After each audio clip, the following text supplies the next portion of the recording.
નમસ્કાર દર્શક મિત્રો, TV13 માં આપનું સ્વાગત છે। આપ જોઈ રહ્યા છો ચર્ચા છડે ચોક। સમગ્ર વર્ષ દરમિયાન કે સ્થાનિક લોકો દ્વારા વારંવાર તંત્રને રજૂઆત કરવાની વાત કરવામાં આવે પણ પરિણામ ન મળતું હોય, આવી બધી વાતો સામાન્ય રીતે આપણે સમગ્ર 5 વર્ષ સુધી સાંભળતા આવ્યા છે અને હવે એ ફરિયાદોનો નિકાલ આવે તેના માટેનો એક અવસર ઉજવાય છે, જેને આપણે લોકશાહીનો પર્વ કહીએ છીએ, એ છે ચૂંટણીનું મતદાન। તો લોકશાહીનો મહાપર્વ આપણે હવે ગણતરીના કલાકોમાં ઉજવવા જઈ રહ્યા છે, જેમાં મતદાનને હવે ગણતરીના કલાકો બાકી છે। ત્યારે સમગ્ર રાજ્યની અંદર સ્થાનિક સ્વરાજની ચૂંટણી માટે તમામે તમામ જગ્યા પર લોકો મતદાન કરતા જોવા મળશે। 26મી એપ્રિલ એટલે કે આવતીકાલે ગણતરીના કલાકોમાં સવારે 7 વાગ્યાથી શરૂ થશે મતદાન। તેને લઈને ચર્ચા કરીશું, કારણ કે આવતીકાલે જામશે ખેલ ખરાખરીનો। ચર્ચા એટલા માટે કરી રહ્યા છે કે જ્યારે આવતીકાલે મતદાન છે તો આગલા દિવસે કેવી તૈયારીઓ છે, સાથે સાથે તંત્ર હોય, વહીવટીતંત્ર હોય કે સ્થાનિક તંત્રની વાત કરવામાં આવે કે જે લોકો દ્વારા તૈયારીઓને આખરી ઓપ આપવામાં આવ્યો છે અને સંપૂર્ણ તૈયારી થઈ ચૂકી હોય, તેને લઈને ચર્ચા કરીશું। સાથે સાથે ચૂંટણીનું મતદાન થવાનું છે, તે મતદાન પહેલાં રાજ્ય ચૂંટણી આયોગનો એક પરિપત્ર પણ બહાર આવ્યો છે।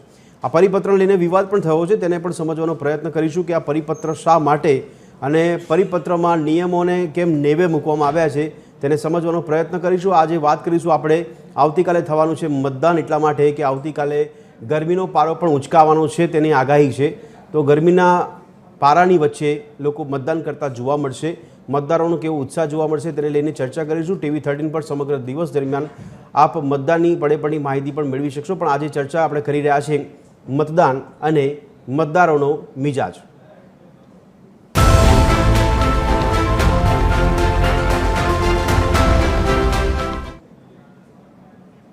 તો દર્શક મિત્રો, ચર્ચાની શરૂઆતમાં એક નજર કરી લઈએ ગ્રાફિક્સ પર। રાજ્યમાં આવતીકાલે જામશે ખરાખરીનો ખેલ।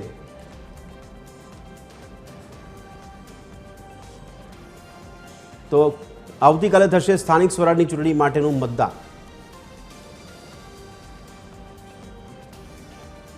સમગ્ર રાજ્યમાં મતદાનને હવે માત્ર કલાકો જ બાકી।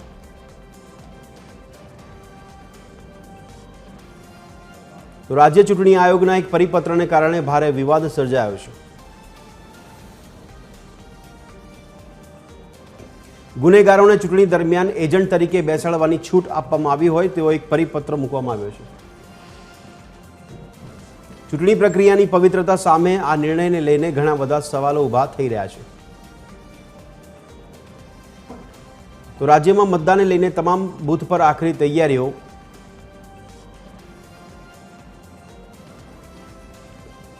26 એપ્રિલ લોકશાહીની ફરજ બજાવવાનો અવસર, એટલે કે લોકશાહીનો મહાપર્વ। વધુને વધુ નાગરિકો મતદાન કરે તેના માટેના પણ પ્રયાસો જોવા મળ્યા છે।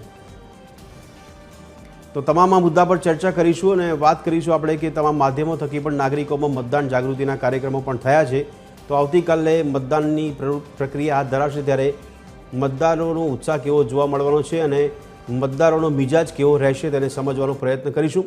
અને એના માટે મારી સાથે ચર્ચામાં હાલમાં જોડાઈ ચૂક્યા છે તમામ મહાનુભાવો છે, તેઓ વર્ચ્યુઅલી અમારી સાથે ચર્ચામાં જોડાયા છે। મારી સાથે ચર્ચામાં જોડાયા છે નરેશભાઈ વરિયા કે જેઓ વરિષ્ઠ પત્રકાર છે, મુકેશભાઈ ઓઝા જોડાયા છે જેઓ રાજકીય વિશ્લેષક છે, અને જીતેન્દ્રભાઈ પટેલ જોડાયા છે જેઓ રાજકીય વિશ્લેષક છે। આપ ત્રણેયનું ચર્ચામાં સ્વાગત છે। આપને અવાજ પહોંચતો હોય તો ઇશારો કરશો। ઓકે નરેશભાઈ, આપ અમારી સાથે કદાચ થોડોક સમય માટે રોકાયા છો ચર્ચામાં, એટલા માટે શરૂઆત આપનાથી કરીએ। નરેશભાઈ, વરિષ્ઠ પત્રકાર તરીકે મતદાન પહેલાંની આપનું રિપોર્ટિંગ શું કહી રહ્યું છે? કેવો માહોલ છે સુરતથી લઈને સમગ્ર રાજ્યમાં, કેવો માહોલ આપને જોવા મળી રહ્યો છે? ભાઈ, ગરમીનો પારો સતત ઊંચે જઈ રહ્યો છે। આજે સુરતમાં 41 ડિગ્રીથી વધુ ગરમી છે અને મતદારોનો પારો એટલો જ નીચો છે, કારણ કે સમગ્ર ચૂંટણી પ્રક્રિયા શરૂ થઈ ત્યારથી લઈને તો રાત ટૂંકીને વેશ જાજા કરવાના હતા, એટલે દિવસો ટૂંકા હતા, એમાં પ્રચાર પ્રસાર કરવાનો હતો। એ ઓછા દિવસોની અંદર પણ પ્રજાની નિરાશા સામે તરી આવી છે। કોઈ મુદ્દાઓ એટલા અસરકારક સત્તા પક્ષ તરફથી કરવાનો પ્રયત્ન જરૂર થયો, પરંતુ એ અપીલિંગ કરતા કોઈ મુદ્દા એટલા થયા નથી। અને બીજી તરફ પ્રજાની નિરસતાની સાથે સાથે રોષ પણ છે। પહેલી એવી ચૂંટણી છે ખાસ કરીને સત્તા પક્ષ માટે। નરેશભાઈ, નિરસતા કેમ અને રોષ કેમ? સામનો કરો, નિરસતા કેમ અને રોષ પણ કેમ? નિરસતા એટલે છે કે પ્રજાને એવું છે, એક તો તમે સમજો કે ઈરાન યુદ્ધ ચાલે છે, જી ગેસના બાટલાની મુશ્કેલી છે, જી જી જી સુરત જેવા શહેરની અંદર ધંધા રોજગારની મુશ્કેલી છે, કાપડ ઉદ્યોગ મંદીમાંથી પસાર થઈ રહ્યો છે, બરાબર, અને બીજા ઘણા પ્રશ્નો છે કે જેના કારણે લોકોમાં એક નિરાશાનો માહોલ છે. ઓકે. અને બીજું કે આ સ્થાનિક સ્વરાજ્યની ચૂંટણી છે, જી તો ખરેખર સ્થાનિક સ્વરાજ્યની ચૂંટણીમાં લોકો સ્થાનિક પ્રશ્નોને લઈને એને લઈને ઉત્સાહિત હોવા જોઈએ, જી અથવા તો રોષ હોવો જોઈએ. જો એ પુનરાવર્તન કરવા માંગતા હોય તો ઉત્સાહ હોય, અને જો એ પરિવર્તન કરવા માંગતા હોય તો એનામાં એવો રોષ હોવો જોઈએ. હવે એ રોષ છે, ક્યાંક ક્યાંક આપણને છૂટો છવાયો શાસક પક્ષ તરફનો રોષ દેખાયો જરૂર છે, પણ જોઈએ એવી પ્રજામાં ઉત્સાહ નથી દેખાતો. જે સભાઓ થઈ, ધારો કે મારે સુરતમાં તો એક પક્ષની થોડીક સભાઓ થાય છે, કોંગ્રેસ તો કંઈક સભા થઈ હોય એવું અહીંયા માહોલ જ નથી, અને ભાજપની સભા, મુખ્યમંત્રીની સભાને પણ અહીંયા એટલો જોઈએ એટલો રિસ્પોન્સ મળ્યો. બરાબર, એ દર્શાવે છે કે પ્રજાને તો રસ નથી, પરંતુ પક્ષના જે કાર્યકર્તાઓ છે, એ પક્ષના કાર્યકર્તાઓ પણ જો જયારે એની સભામાં ભીડ ન થતી હોય તો એ તમામ સ્તરે નિરાશા દેખાય છે. હવે નિરાશા, અને તમે કહ્યું કેટલું મતદાન થશે, કેટલું નહીં, એક તો ઉપરથી સૂર્યદેવ કોપાયમાન થશે, એ તો થવાના જ છે. સાથે સાથે આ વખતે પહેલી ચૂંટણી છે કે જે SIR પછીની ચૂંટણી છે. આખા રાજ્યમાં 73 લાખથી વધુ મતદારોના નામ કમી થયા છે, એમાં સ્થળાંતરિત હશે, મૃત્યુ પામેલા છે, તમામ જુદી જુદી રીતે પણ છે. ઓકે, પણ નરેશભાઈ, મતદાન પ્રક્રિયામાં કોઈ પડકારો આપ જોઈ રહ્યા છો આવતીકાલે? શું મતદાન પ્રક્રિયામાં કોઈ પડકારો જોઈ રહ્યા છો કાલે? મતદાન પ્રક્રિયામાં સૌથી પહેલી જે પ્રકારની નિરસતા છે એ જોતા મને લાગે કે મતદાનની ટકાવારી આપણને થોડી વધુ લાગશે ગઈ વખતની તુલના, પણ આંકડા આવ્યા પછી આપણે જોવું પડશે, કારણ કે 73 લાખ મતદારો ઓછા થાય એનો અર્થ એ છે કે તમારું ટોટલ મતદારોની સંખ્યા કેટલા સંખ્યામાં મતદારો બહાર આવે છે અને આપે છે એની પર આપણે જોવા મળે. ઓકે નરેશભાઈ, સમય મળે તો વધુ સવાલ આપણે પૂછું છું બીજા રાઉન્ડમાં. મુકેશભાઈ ઓઝા, આપને અવાજ આવે છે? અને રાજેશભાઈ ઠાકર આપણી સાથે ચર્ચામાં જોડાઈ ચૂક્યા છે. રાજેશભાઈ, આપને પણ અવાજ આવે છે કે નહીં? ઓકે મુકેશભાઈ, રાજકીય વિશ્લેષક તરીકે મતદાન પહેલાની સ્થિતિ આપને શું જોવા મળી રહી છે? કેવો માહોલ આપને પણ નજરે પડી રહ્યો છે? અને અત્યારે સોશિયલ મીડિયાનો પણ આપ ઉપયોગ વધારે કરતા હશો, કેવી ચર્ચા છે અત્યારે મતદાનને લઈને? સાહેબ, ભારત આઝાદ થયા પછી જી આ પહેલી એવી ચૂંટણી છે, સ્થાનિક સ્વરાજ્યની ચૂંટણી, કે જેની અંદર મને ખૂબ મોટું પરિવર્તન દેખાય છે પ્રજાની માનસિકતા સાથે. ઓકે.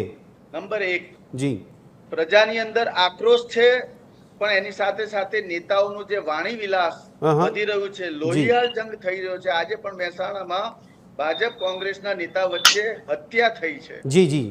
એટલે આ પ્રકારનું લોહિયાળ જંગ, ઝઘડા, ગાળાગાળી, દાદાગીરી નો જે આ અત્યારે ગુજરાતમાં કલ્પના નથી એ પ્રમાણેના ચિત્રો હવે જોવા મળી રહ્યા છે. તો ચૂંટણીને કારણે માહોલ બદલાઈ રહ્યો છે મુકેશભાઈ ગુજરાતનો? માહોલ બદલાઈ રહ્યો છે, અને હું તમારી એ વાત સાથે આવું સાહેબ. જી. બીજો માહોલ એ બદલાઈ રહ્યો છે કે સરકારી મશીનરી પૂરી તાકાત લગાડી દીધી છે. ઓકે.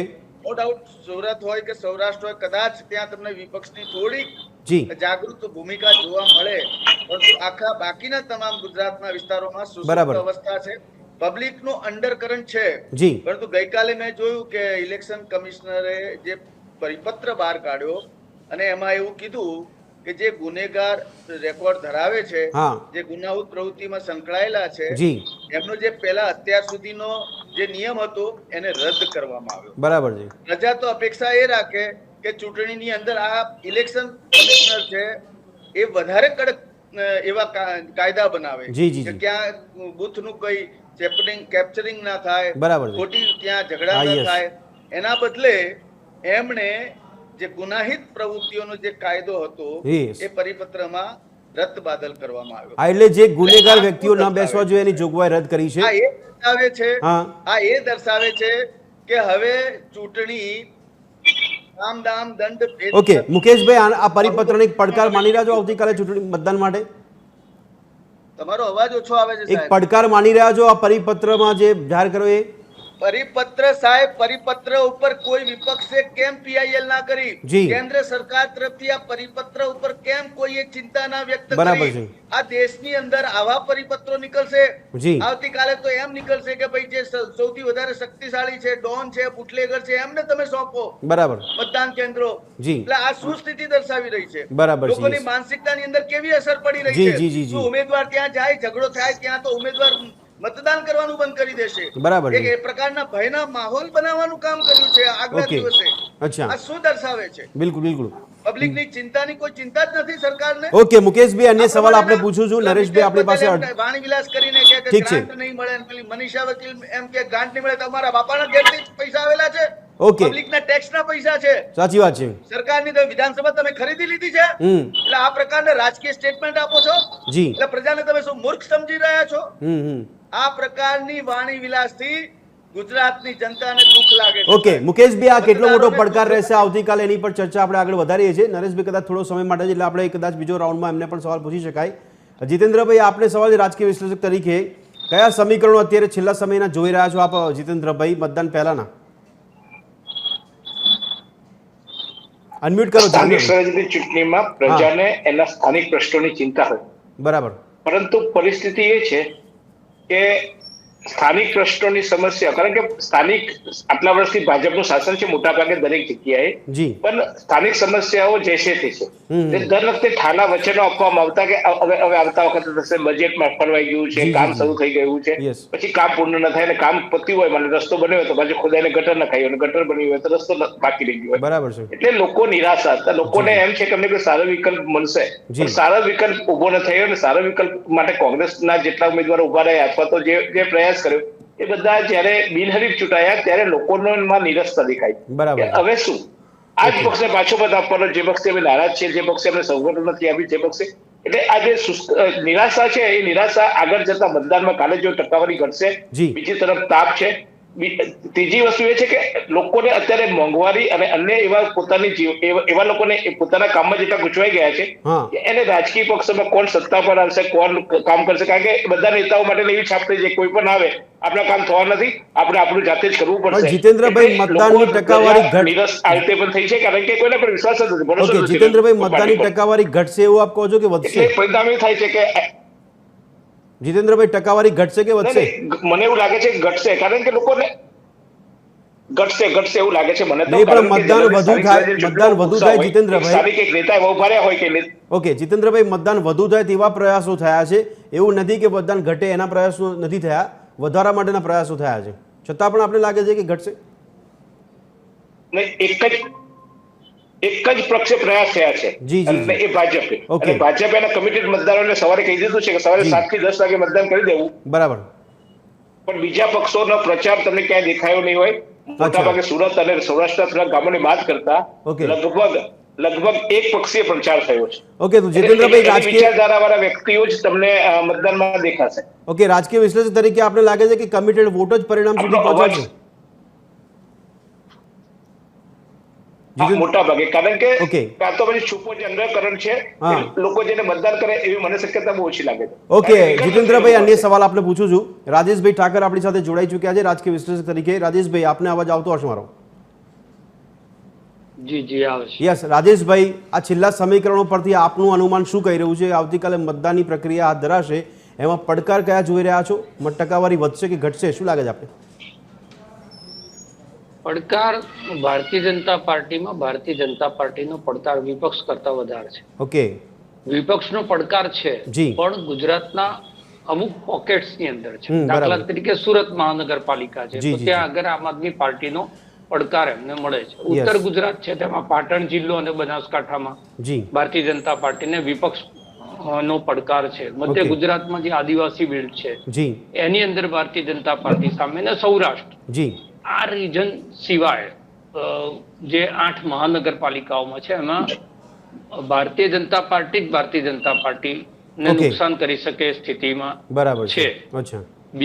બીજી વાત છે જે સ્થાનિક પ્રશ્નોને લઈને, તો આ વખત પહેલી વખત એવું જોવા મળ્યું છે કે અમદાવાદ જેવા શહેરમાં અને ભારતીય જનતા પાર્ટીના ગઢ હોય એવા વિસ્તારોની અંદર પણ લોકો એ વોટમાં કન્વર્ટ થાય ના થાય પછીની વાત છે, પણ એમના કાઉન્સિલરો કે ભારતીય જનતા પાર્ટીના લોકો જે મત માંગવા ગયા હોય એમની સામે પોતાનો રોષ વ્યક્ત કર્યો છે કે ભાઈ અમે 20-20 વર્ષથી તમને જ વોટ આપીએ છીએ, તે છતાં બોર્ડની આ સ્થિતિ છે. તો કમસે કમ ગળા સુધી પ્રજા આવી છે એ દેખાય છે, પણ એ ગળા સુધી આવેલી પ્રજા ભાજપ સિવાય ક્યાં વોટ નાખશે એ પાછો એક પ્રશ્ન ઉભો રહે છે. બીજું તમે કહો છો કે વોટ વધશે કે ઘટશે, તો ઘટવામાં બાકી શું રહ્યું છે? અચ્છા, અમદાવાદમાં બોડકદેવ, થલતેજ જેવા વિસ્તારોમાં જ્યાં 32-38% વોટિંગ થતું હોય એમાં ઘટીને શું ઘટી શકે? એ ઘટેલું જ વોટિંગ. બિલકુલ. એટલે શહેરોની સ્થિતિમાં 40%. હા, જે વોટ થશે એ જ્યાં કસમકસ છે, બંને પક્ષે બળિયા છે, ત્યાં દરેક જણ પોતાનો વોટર્સ જે છે બહાર લાવવાનો પ્રયત્ન કરે. હા, ભારતીય જનતા પાર્ટી શહેરોમાં એ પ્રયત્નમાં છે કે ભાઈ એમનું વોટિંગ વધે તો વિનિંગ માર્જિન છે કોન્ફિડન્ટલી એમનો સારો રહે.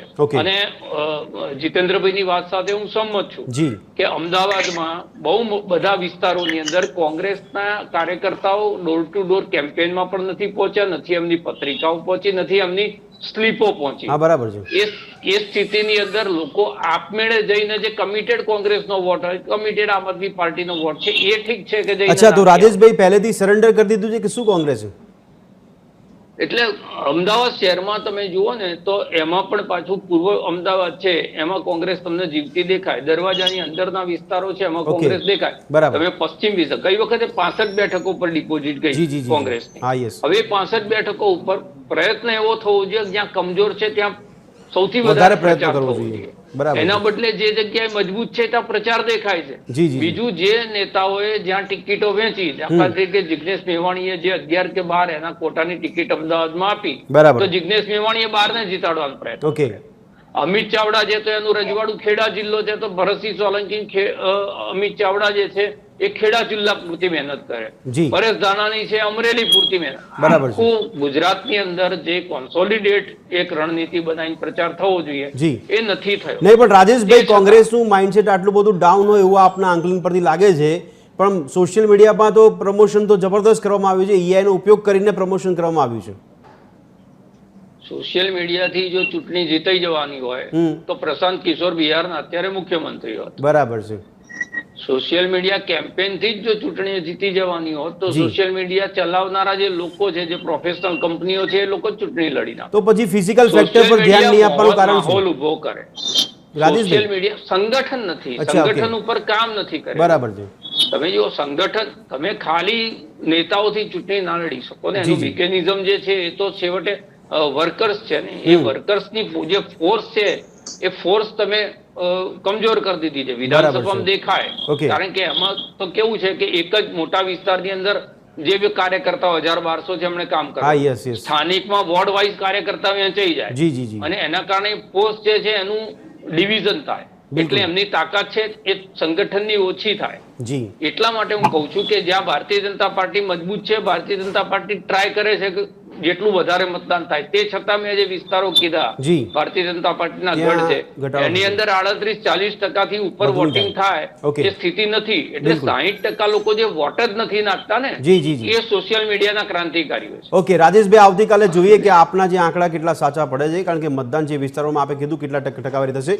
નરેશભાઈ, એક પત્રકાર તરીકે આપને સવાલ છે, જે મુકેશભાઈએ, જીતેન્દ્રભાઈ, રાજેશભાઈ કીધું કે ઘણી જગ્યાએ નિરસ્તા, રોષ છે, બહિષ્કારની વાતો થઈ છે, અને તેમ છતાં પણ આ બધી બાબતો વાસ્તવિકતામાં પરિણામથી જોવા કેટલી મળે છે? આપને એક સવાલ.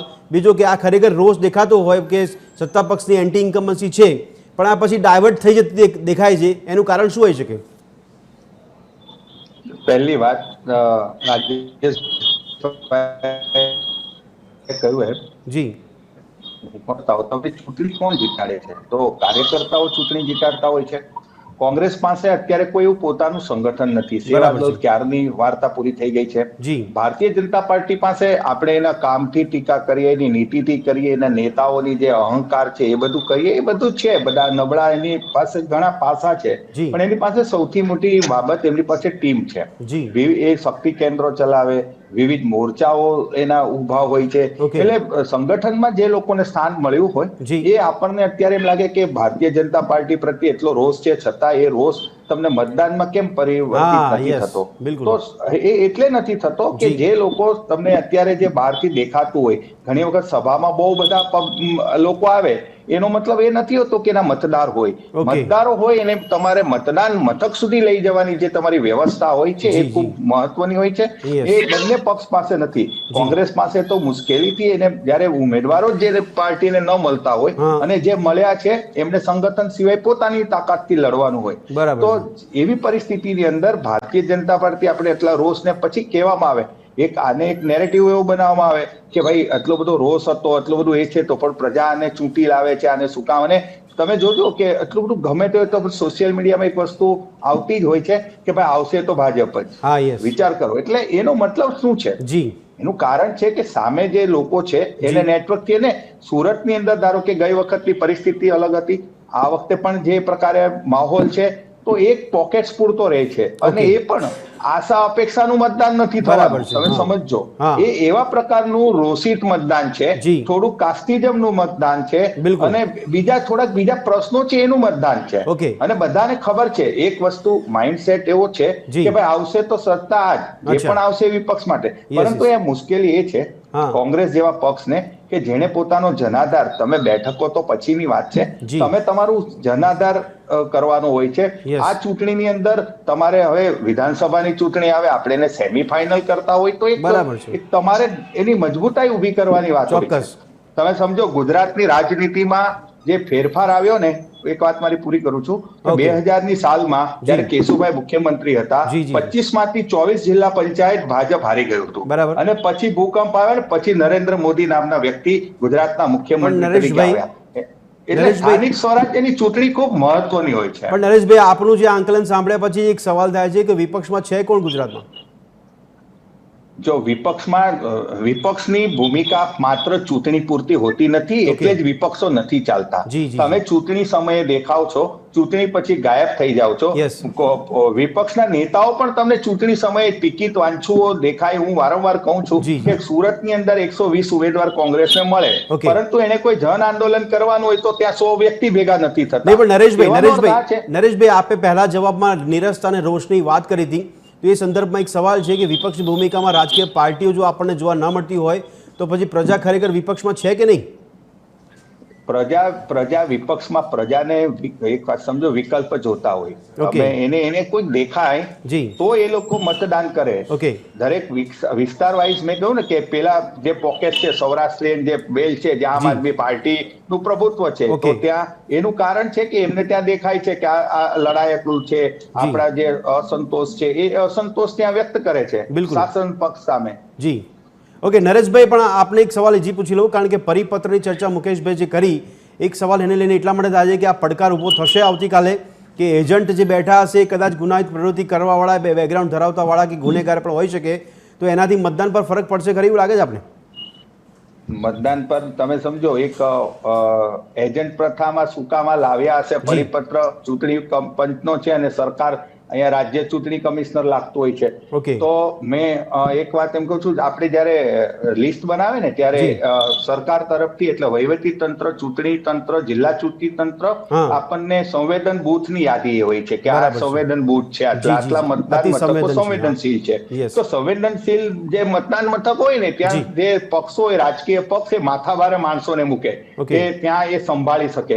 મને લાગે કે જે રાજકીય પક્ષો એમને છુપી રીતે મૂકતા હતા, આવા પરિપત્ર આવી જાય એટલે હવે એને પોતાના પક્ષની અંદર જે પણ છે ગુંડા તત્વો, એને નક્કી કરવાનું કે ભાઈ સુરતના આ વોર્ડ નંબર 3, 4, 5 કે જ્યાં પણ કઈ આ સંવેદનશીલ મથકો છે એને સીધા જ તમે એની. તો નરેશભાઈ, આવતીકાલે ગુનેગાર ધરાવતા જો કોઈ એજન્ટ જોવા મળે જે તે વિસ્તારમાં, તો ત્યાં પરિસ્થિતિ સાચવશે કે પરિસ્થિતિ વણસશે? પરિસ્થિતિ હવે એ તો લોકો ચૂંટણી પંચ છે, તમે એને ફરિયાદ કરવી પડશે.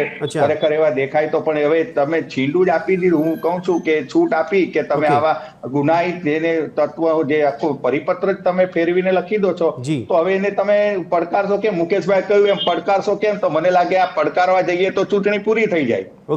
ઠીક છે.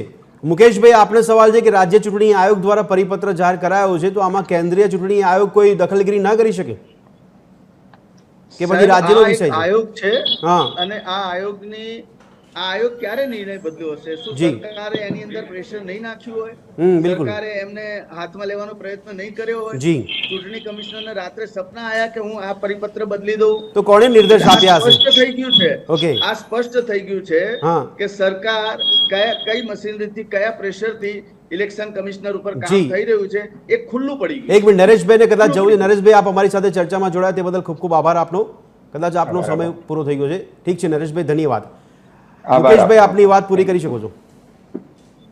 મારે એ કહેવું છે, રાજેશભાઈ, જીતેન્દ્રભાઈ બધાએ કહ્યું જી. કે વોટ શેર છે, વોટિંગ થોડું ઓછું થશે. જી. મારું આની અંદર એવું માનવું છે, જે બંગાળનું ગણિત પણ જોયું છે, અન્ય જગ્યાનું પણ ગણિત જોયું છે, SIR ની પ્રક્રિયાના કારણે જી. જે લોકો છે એ પોતાનું નામ છે કે નહીં એ ચકાસવા માટે ચોક્કસ મતદાન કેન્દ્ર પર જશે બરાબર અને છે. વોટિંગ થશે. જી. એવી મને 10 થી 15% વોટિંગ પ્લસ દેખાય છે. અચ્છા. પહેલી વસ્તુ. બરાબર. હવે આપણે એ ઇન્કમ્બન્સી ની વાત કરીએ હા, છીએ yes, તો yes. સુરતની અંદર સાહેબ જેના હર ત્રીજા ઘરમાંથી એક લાશ નીકળતી હતી, એવી પરિસ્થિતિના એવા સંતોષની વચ્ચે પણ 72 માંથી 68 સીટ ભાજપ લાવીને આવી હતી. બરાબર છે.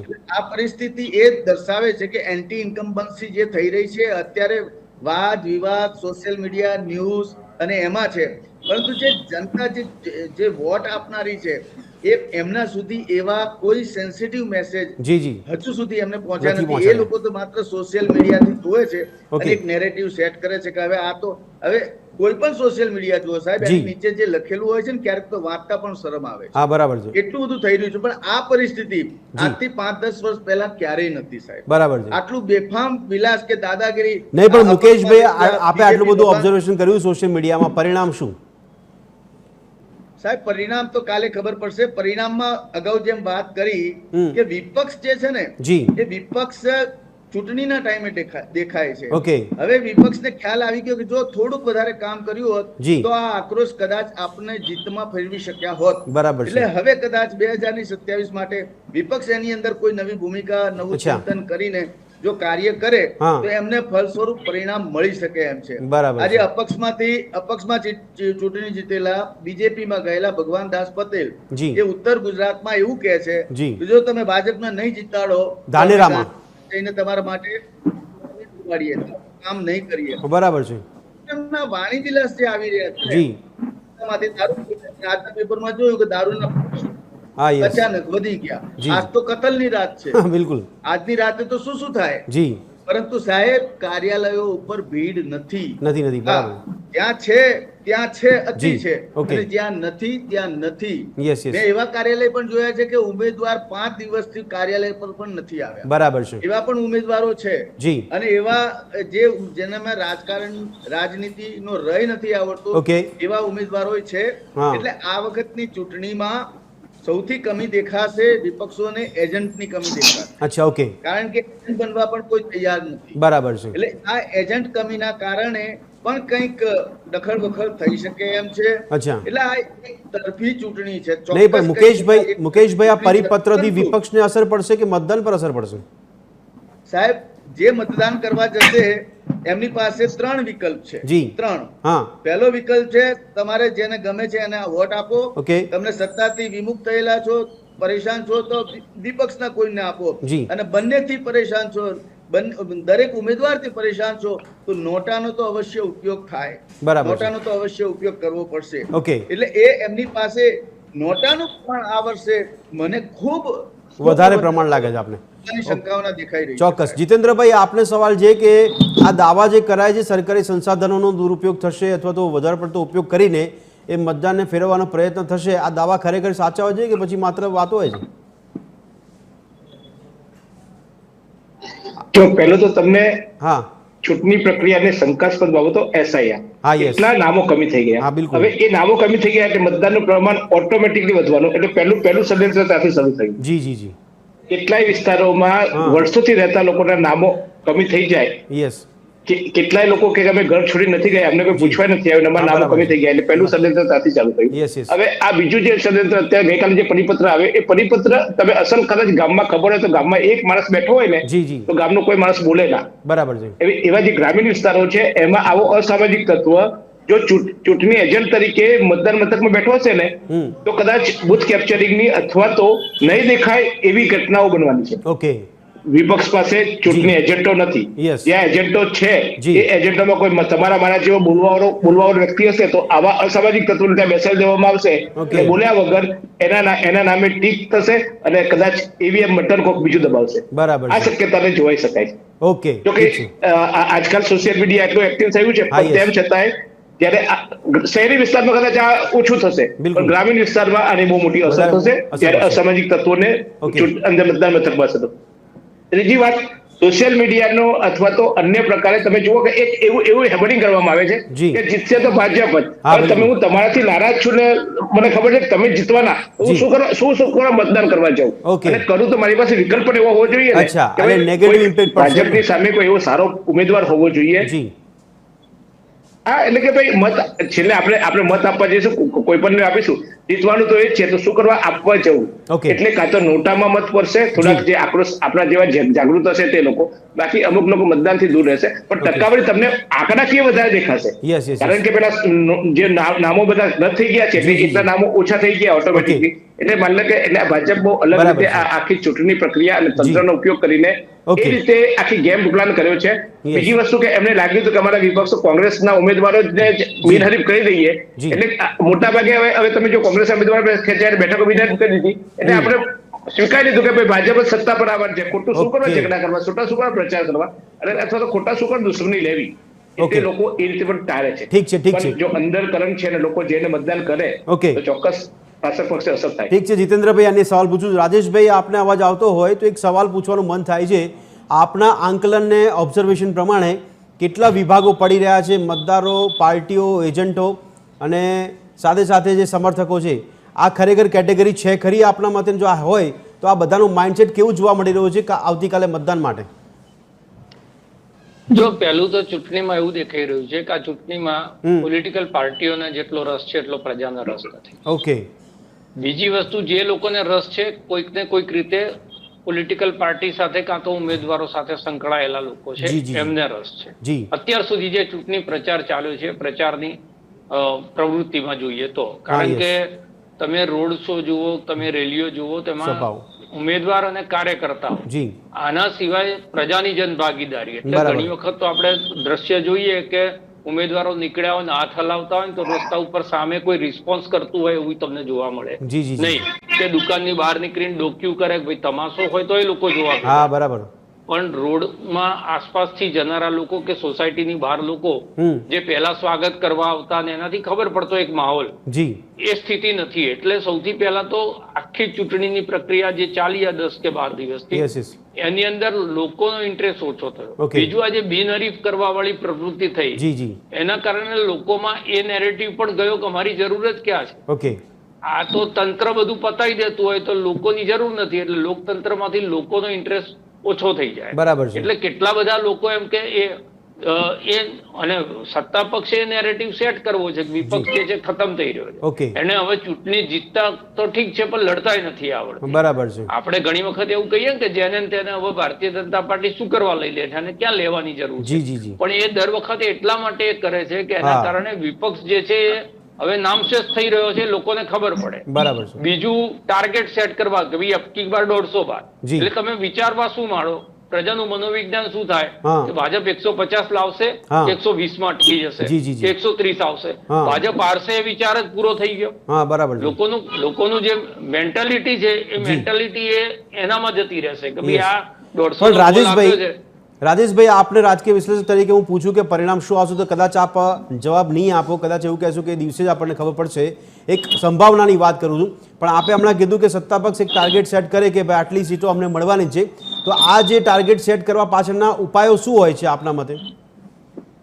ના, એ તો એક તો સંગઠનને ટાર્ગેટ આપવાનું કે ભાઈ આટલાથી ઓછું ખપતું નથી પાર્ટી, અને બીજું પ્રજાનું મનોવિજ્ઞાન બદલવા, વિપક્ષને હતાશ કરવાનો, ચૂંટણી પહેલા જ પરિણામ જાહેર કરી દીધું એ રીતની સ્થિતિ કરે. આમ તો એ અસંવિધાનિક કહેવાય, પ્રજાનું મેન્ડેટ તમારા ખિસ્સામાં છે એ રીતે તમે પ્રચાર કરવા નીકળો છો, એક પ્રકારે સત્તાકીય અહંકાર કહેવાય.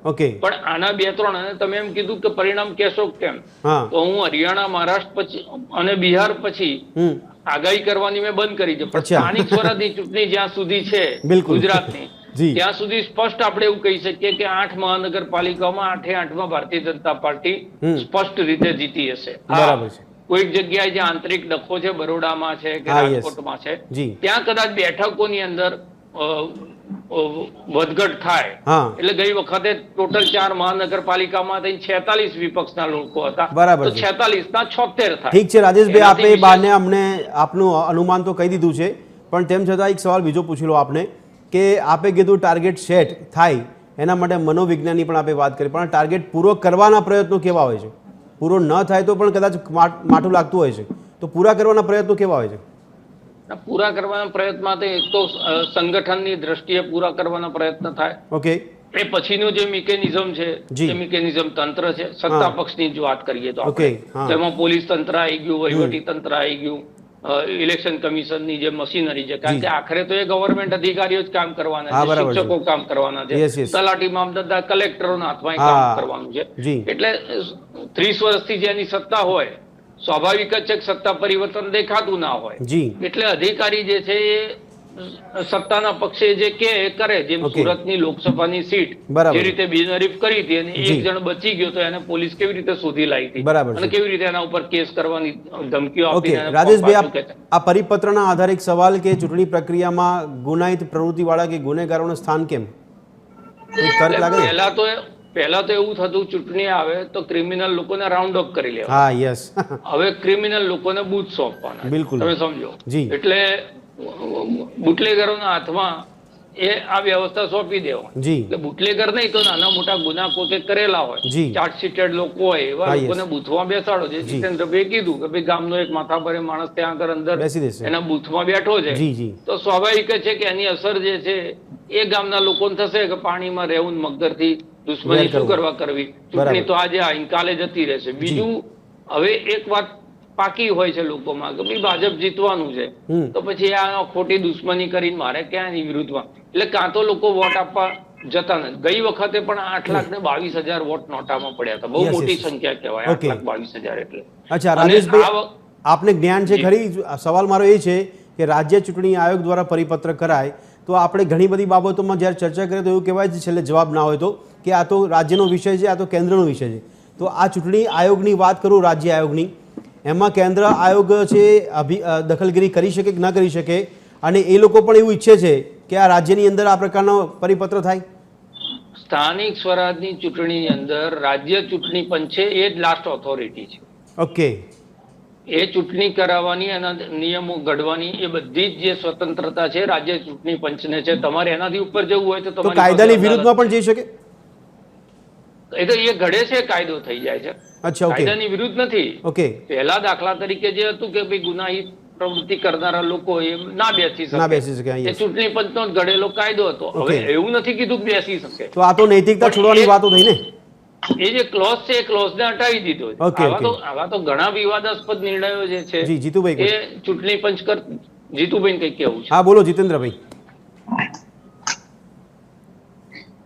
ભદ્રેશભાઈ, હા બોલો. આ રાજ્ય ચૂંટણી પંચે આ ખુલાસો કરવો જોઈએ કે ભાઈ આ પરિપત્ર અમે કયા કારણસર કોને માંગણી કરી કે કર્યું. જી, તો એ ખુલાસો એને આપવો જોઈએ. પણ એ તો ફરિયાદ કે પીઆઈએલ થશે તો ખબર પડશે. જીતુભાઈ, મનીષ દોશીએ કીધું હતું. હા જીતુભાઈ, પણ એ તો ફરિયાદ થશે, પીઆઈએલ થશે તો ખબર પડશે. નથી કરી તો કેમ? એટલે કાલે કોંગ્રેસે પત્રકાર પરિષદ કરી, કોંગ્રેસને માંગણી નથી કરી, સ્પષ્ટ થઈ ગયું. મનીષ દોશીએ કાલે પત્રકાર પરિષદ કરીને જણાવ્યું કે અચાનક કેમ આવું આવ્યું. બરાબર છે. એટલે એને તો માંગણી નથી કરી, એટલે ચોક્કસ શાસક પક્ષની જ આ સીધી દોરવણી છે એવું સીધું સ્પષ્ટ થઈ જાય છે. ત્યારે આની પીએલ થવી જોઈએ. પણ મને એમ થાય કે અને એટલા માટે એ લોકોએ છેલ્લી ઘડીએ કર્યો. જો વહેલા કરતો હતો તો કોઈ પીએલ. તો જીતેન્દ્રભાઈ, આપના સંકેતો ખ્યાલ આવી ગયો. જીતેન્દ્રભાઈ, આપના સંકેત ખ્યાલ આવી ગયો. તો સવાલ છે કે લોકશાહીની સાતત્ય જળવાશે કે નહીં, અને સાતત્ય જાળવવાની જવાબદારી કોની? જીતુભાઈ, હવે આપણા જેવાની. અચ્છા. કારણ કે જો શાસક પક્ષની સામે કોઈ પણ વિપક્ષો અત્યારે ફરિયાદ કરે છે. આમ આદમી પાર્ટી લડે છે, સાચી ખોટી આપણે કોઈ એવી નથી કરતા, પણ એક વ્યક્તિઓ કોક લડે છે, એની સામે શું થાય છે તમને ખબર છે. આજે આખા દિવસના જુઓ કે પોલીસ ફરિયાદો મેક્સિમમ શું ખાલી માત્ર પૈસા આમ આદમી પાર્ટી વેચે છે, શું માત્ર દારૂ આમ આદમી પાર્ટી વેચે છે. એટલે તમે આમ જોઈ શકો છો કે જે અવાજ ઉઠાવે છે તેને તંત્ર કેવી રીતે ઉપયોગ કરે છે. અને હવે આપણા જેવા જે નિડરતાથી લડે છે અથવા બોલે છે એમને જ હવે લોકશાહીને કદાચ જાળવવાની આપણે જવાબદારી લીધી હોય અને આપણે લડવું પડે એવું મને લાગે છે. આપણે બધા જેટલા અત્યારે આપણે વિશ્લેષકો બેઠા છીએ આપણે બધા જ ખબર છે કે શું ચાલી રહ્યું છે. બરાબર છે. આપણે બોલીએ છીએ પણ પરિસ્થિતિ એ છે કે આપણે ખાલી બોલી જ શકીએ છીએ. આપણે જાગૃતિ લાવી શકીએ છીએ પણ લોકો જાગૃત ન થતા એ પણ એક આપણા માટે કમનસીબ. બરાબર છે. એટલે પરિણામ મળવું જોઈએ. મુકેશભાઈ, આપને સવાલ છે.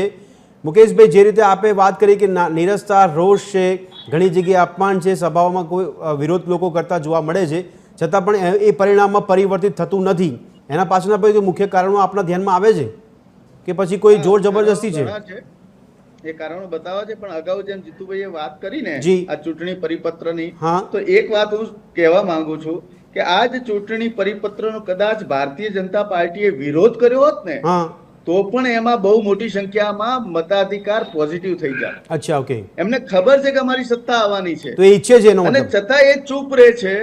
અરે વિપક્ષનો તો છોડો સાહેબ, પરંતુ ભારતીય જનતા પાર્ટી જો સંસ્કારી પાર્ટી ગણાતી હોય, શિસ્તબદ્ધ પાર્ટી ગણાતી હોય તો આ લાઈનને એમણે સ્વીકાર કેવી રીતે કર્યો? જી જી જી, આ ખૂબ મોટો પ્રશ્નાર્થ છે. Yes yes yes. અને બીજું કે ભાઈ તમે ઘણા જોક્સ કરતા હોય છે સાહેબ, ખબર છે? જી. બધા મતદારો અપીલ કરે આને કુલને વોટ આપજો, તમે પૂજાને વોટ આપજો, ઝાડુને વોટ આપજો. બરાબર છે. એ લોકો તમે તેને આપજો, ભાજપમાં જ જવાનું. જી જી જી. આ જે માનસિકતા પણ લોકોની અંદર એવી થઈ ગઈ છે કે ચાલુ અમારા અહીંયા આટલો બધો વિરોધ છે. તમે જુઓ સાહેબ, કાલે તમને કદાચ પેલા વોટિંગ ની આપણને 28 તારીખે ખબર પણ પડશે. અરે ત્યાં તો આટલો બધો વિરોધ હતો, આટલા બધા. હા, એટલે એ જ સવાલ છે મારો. અને એ પણ એટલે પણ આટલા ઊંચા વોટ ની અંદર. એટલે આવા બધા જે ચમત્કારો છે ને, એ ચમત્કારો પણ જોવા મળે. નહીં, આ ચમત્કારો કયા માધ્યમથી થાય છે મુકેશભાઈ? મુકેશભાઈ, આ ચમત્કાર કયા માધ્યમથી થાય છે? સાહેબ, આ ચમત્કાર જુઓ સાહેબ, આ ચમત્કાર જે માધ્યમથી થતું હોય થાય, પરંતુ આની અંદર ચોક્કસ પરિબળ કામ કરી રહ્યું છે. ધાક ધમકીનું પરિબળ કામ કરી રહ્યું છે અને સૌથી મોટું જાતિવાદી પરિબળ કામ કરી રહ્યું છે. એટલા તો વોટ પાકા કે જે ઉમેદવાર ઉભો છે ત્યાં એક બ્રાહ્મણ ઉમેદવાર છે તો બ્રાહ્મણ માટે ખેંચી રહ્યો છે. ભાજપ બ્રાહ્મણને સ્થાન નથી આપતું, બ્રાહ્મણોને હટાવ્યા, આવા મુદ્દાઓ ચાલી રહ્યા છે પોતાના. એટલે એ પોતાની વોટ બેંક ઉભી કરી રહ્યા છે. ઓબીસી સમાજ પોતાની વોટ બેંક ઉભી કરી રહ્યા છે. એટલે જ્યાં સ્થાનમાં જાતિવાદી પરિબળના કારણે જે ઊંચું વોટિંગ થઈ રહ્યું છે એ એનું પ્રમુખ કારણ મને આની અંદર દેખાઈ રહ્યા છે. અગાઉ વાત કરી કે આ જે રેલીઓમાં ઉમરતી ભીડ છે ને, એ બધી ખરીદાયેલી ભીડ છે. ઓકે. વાસ્તવિકતામાં ઓરિજિનલી વગર નિમંત્રણ જાઓ તો તમને કદાચ 5-25 માણસો તમને એમના કાર્યાલયમાં જોવા મળે.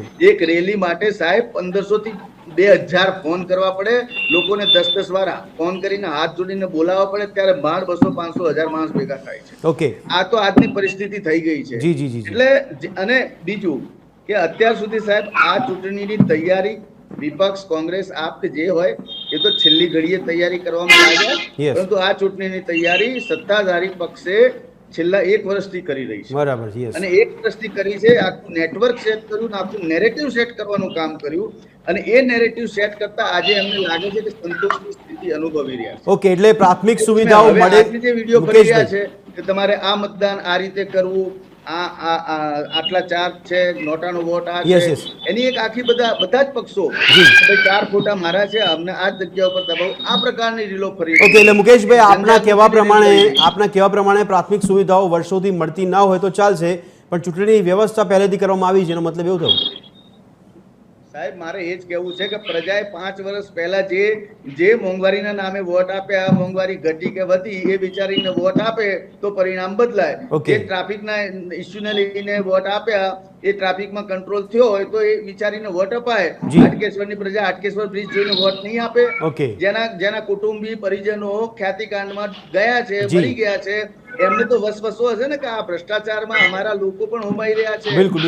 એ જયારે જેના ઘરમાં વીતે ને સાહેબ, એને ખબર પડે કે અહીંયા મારા ઉપર ભ્રષ્ટાચારનો ભોગ બન્યો, હું બન્યો, ઠીક છે રાજેશભાઈને સવાલ, કદાચ મારું પરિવાર બને, એ પરિવારનો આક્રોશ થાય છે.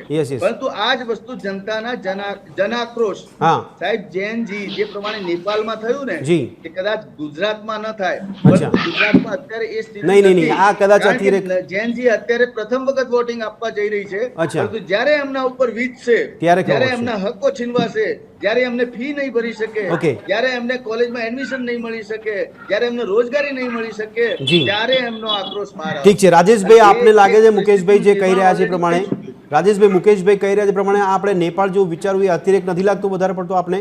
એક સવાલ. બીજો સવાલ કે લોકશાહીનું સાતત્ય કાલે જળવાશે કે નહીં, આપની શક્યતા શું લાગે છે કે સવાલ ઉભા થશે? સૌથી પહેલા તો જેનજી માટે રોજગાર મહત્વનો છે કે નવરાત્રીમાં રાત્રે 12 વાગ્યા પછી ગરબા ગાવા દે એવી સરકાર મહત્વની. બરાબર, યસ, આ પણ વિષય છે ને. જી જી જી. એટલે અહીંયા જે મુદ્દા ચર્ચાય છે એમાંનો એકે મુદ્દો ગ્રાઉન્ડ ઉપર ચર્ચાતો નથી. ગ્રાઉન્ડ ઉપર તો ખાડી અને પાકિસ્તાન નથી બનવા દેવાનું, રાત્રે 12 વાગ્યા પછી ગરબા જે છે ચાલુ રાખવાના છે, કોણ મસ્જિદ બનાવશે, કોણ કતલખાના બનાવશે, આ બધા વિષયો ચર્ચાના વિષય છે. અને એટલે એક વાત સાથે આપણે સંમત થવું પડે કે આમ આદમી પાર્ટીની આપણે બીજી ગમે એટલી ટીકા કરીએ પણ ચૂંટણી કેવી રીતે લડવી એ આમ આદમી પાર્ટીને આવડે છે. એ માહોલ બનાવે, એ લડતા દેખાય ગ્રાઉન્ડ ઉપર, પરિણામ જે પણ આવે. કોંગ્રેસે જે છે એ 5 વર્ષ માટે બધી જ ચૂંટણીઓ એક વખતે બાજુમાં મૂકીને ચૂંટણીના પરિણામ શું આવશે નહીં આવે આ બધું જ વિચાર બાજુમાં મૂકી અને માત્ર ને માત્ર સંગઠન ઉપર જો ધ્યાન આપવાની પ્રયત્ન કરે, 2022 થી જોવાની શરૂઆત કરી હોત, 2022 ના પરિણામો પછી એમને 5 કોમન કારણો ખબર જ છે કે શેના કારણે આપણે હારીએ છીએ. એ 5 કોમન કારણો ઉપર કામ કરવા માટે આખું રીસફલ કરી નાખ્યું હોત તંત્રને, અને માત્ર ને માત્ર એમના સંગઠન ઉપર અને સંગઠનના આધારે જનતાના પ્રશ્નો છે, તમે સમસ્યાઓ લોકોની સામે વારે ઘડીએ કીધા કરો કે ભાઈ આ છે આ છે આ છે, પણ એની સામે સમાધાન તમે આપી શકશો તો એ કોન્ફિડન્સ પબ્લિકમાં ઉભો કરવો પડે. પણ રાજેશભાઈ સંગઠનમાં ધ્યાન આપે છે, પછી સંગઠનમાં મજબૂત લોકોને ઉભા કરવામાં આવે અથવા મજબૂત બનાવવામાં આવે એ પછી આગળ જતા ડાયવર્ઝન લઈ લે છે. ના એ તો રિફોર્મ છે. તમે એવા લોકોની પસંદગી કરો. અત્યારે તો મારા તારા અને કોટા પ્રમાણેની સિલેક્શન થાય છે. તમે જો ને ચૂંટણીની ટિકિટો ખાનગી ફોર્મમાં બેસીને આપવાની, પછી મોબાઈલ બંધ કરીને નેતાઓ ગાયબ થઈ જાય. બિલકુલ. ફોર્મ બિનહરીફ થતા હતા ત્યારે લડતો કોણ દેખાયો? કાર્યકર્તા લડતો દેખાયો, કોઈ નેતા લડતો દેખાયો? અમિત ચાવડા, ભરતસિંહ સોલંકી, સિદ્ધાર્થ પટેલ, શક્તિભાઈ, કોઈ એ ટોળાની અંદર એમના કાર્યકર્તાઓની વચ્ચે જઈને ઉભા રહેલા દેખાય કે મારો કાર્યકર્તા જે છે વાત સાચી કરી રહ્યો છે. એ વખતે તો બધા ગાયબ થઈ ગયા હતા, કારણ કે સૌથી વધારે ડર જે છે એ જન આક્રોશ કરતા કોંગ્રેસના કાર્યકર્તાઓનો આક્રોશ. બીજું જન આક્રોશ રેલી કરી પણ એમાં પણ કિરીટ પટેલ ને જિગ્નેશ મેવાણી જો વિવાદ થયો એ પછી જિગ્નેશ મેવાણી જન આક્રોશમાંથી હટી ગયા અને પછી માત્ર અમિત ચાવડા અમુક પોકેટોમાં જઈને 5000-2000 માણસોની વચ્ચે એ રેલીઓ કરી. એટલે ખાલી ઇલેક્શન પૂરતું જયારે તમે મેનેજમેન્ટ કરો કે ચૂંટણી આવે છે આપણે લડવાની છે એટલે એક્ટિવ થઈ જઈએ, પછી પાછા આપણે સ્લીપિંગ મોડમાં જતા રહીએ, તો એવી રીતે પાર્ટ ટાઈમ પોલિટિક્સ પહેલું તો. પણ રાજેશભાઈ, સત્તા પક્ષ ઈચ્છે છે કે વિપક્ષ ના હોવું જોઈએ, તો શું પ્રજા પણ ગુજરાતની ઈચ્છે છે કે વિપક્ષ ના હોવું જોઈએ? જો વિપક્ષમાં તો કેવું છે કે તમે નેપાળની અંદર અચાનક વિપક્ષ ઉભો થઈ ગયો, દિલ્હીમાં આમ આદમી પાર્ટી એ વિપક્ષ તરીકે ઉભો થયો. બંને 100 વર્ષ જૂની પાર્ટી ને 50 વર્ષ જૂની પાર્ટી, આ બંનેને હરાઈને કમસે કમ એમણે 2 વખત ત્યાં સત્તા તો હાંસલ કરી ને. પંજાબની અંદર એમણે સત્તા બનાવી કે ના બનાવી? તો વિપક્ષ તરીકે ઉભું થવા માટે તો તમારે એક નાયક ઉભો કરવો પડે. અને હવે દાખલા તરીકે આખા રાજ્યની અંદર તમારી જોડે નાયકો નથી, કારણ કે આપણો તો વ્યક્તિ પૂજક દેશ છે, એટલે ચહેરા જોવે જ છે આપણે ગમે એટલું કહીએ તો પણ. તો દરેક જિલ્લાની અંદર તમે એક યુવા નેતા એવો ઉભો કરો કે જે તમારી પાર્ટીને ત્યાં આગળ જીવતી કરે, એની અંદર પ્રાણ ફૂકે અને લોકોના પ્રશ્નો માટે લડતો દેખાય, તો ક્યાંક ને ક્યાંક લોકો જોડાય. તમે જો હાર્દિક પટેલને કોણ ઓળખતું હતું? એક આંદોલન પછી એ કોંગ્રેસ પાર્ટીના ઉપાધ્યક્ષ થઈ જાય કેપેસિટીમાં આવ્યા. જિગ્નેશ મેવાણીને કોણ ઓળખતું? ગોપાલ ઇટાલિયાને કોણ ઓળખતું? જો વ્યક્તિગત લોકો આંદોલનના માર્ગે પોતાને આખા ગુજરાતમાં ઓળખે એટલું ઉભું કરી શકતા હોય તો મને એમ કહો કે અત્યારે ભારતીય જનતા પાર્ટી યુવા મોરચાના પ્રમુખ કોણ છે? પણ એ તો વ્યક્તિગત રાજનીતિ થઈ જશે ને પછી તો. ભારતીય જનતા પાર્ટી યુવા મોરચાના પ્રમુખ કોણ છે? કોંગ્રેસના યુવા મોરચાના પ્રમુખ કોણ? તમે રાજકારણમાં રસ ધરાવનારા લોકોને પૂછો નામ યાદ નહીં. પણ રાજેશભાઈ પછી વ્યક્તિગત રાજનીતિ થઈ જાય છે.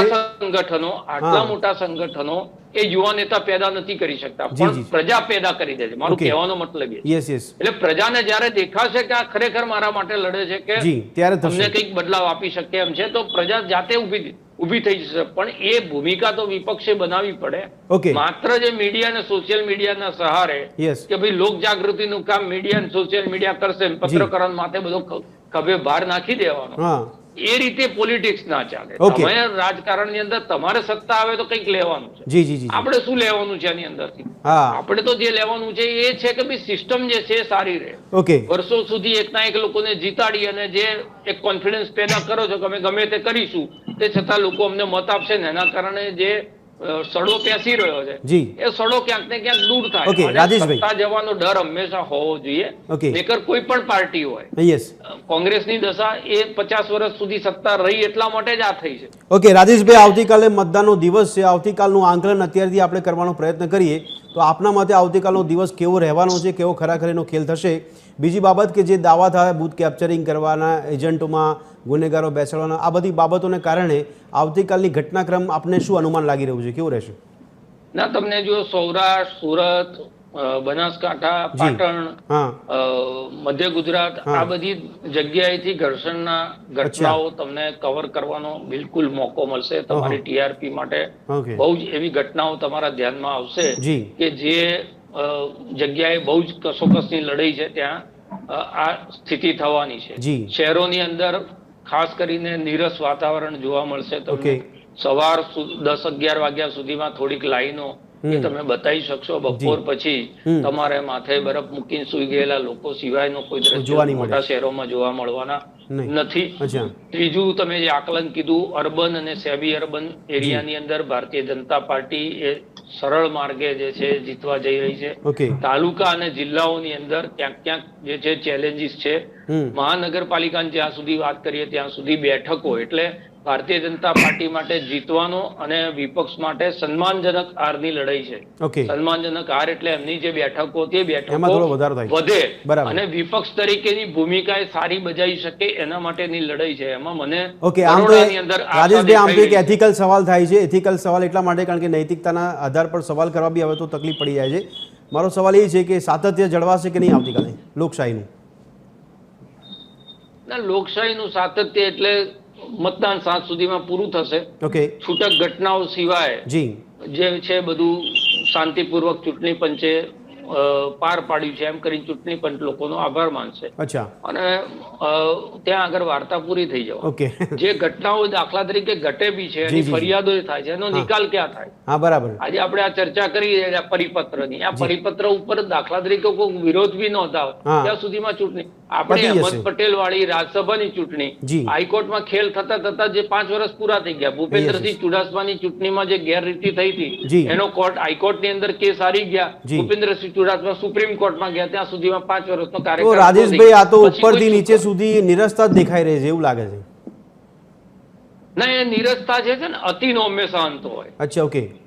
અતિનો હંમેશા અંત હોય અને આ વખતે જે પ્રજાની અંદરનો આક્રોશ જે સીધો ભાજપને સહન કરવાનો આવ્યો છે, એટલે જ મેં કીધું ગળા સુધી આવી છે પ્રજા, એ નાક સુધી આવશે એટલે અંતની શરૂઆત થશે. આ સમજી જવું પડે. શરૂઆત થશે આપે કીધું પ્રમાણે સમજી જાય તો સ્થિતિ સુધરી જાય. ઠીક છે, આ એક શરૂઆત આપ માની રહ્યા છો. જીતેન્દ્રભાઈ, આપને પણ આવતીકાલના દિવસનું આંકલન આપના મતે?